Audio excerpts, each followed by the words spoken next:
great story that my dad told me when I was about 7 years old. He came back from a recording studio, and he said he was warming up, and it just so happened that Duke Ellington was in the studio next door, and so he popped in while my dad was just doing his warm-ups, and when he realized that Duke Ellington was there watching him, he started doing a medley of his favorite Ellington tunes, throwing in all his favorite twists and turns, right?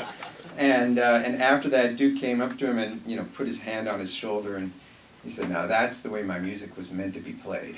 and I'll never forget that, because then later on that year, he took me to see Duke perform live, and unfortunately that was my last chance. He passed away less than a year later.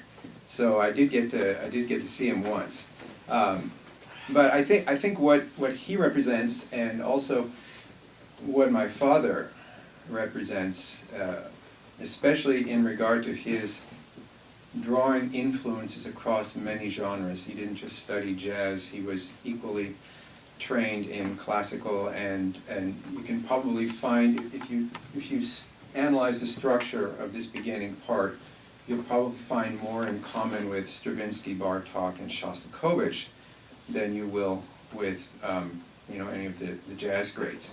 But that's fine. I mean, what he's doing is building on history without necessarily repeating it. So there is a historical influence. It's like an evolution.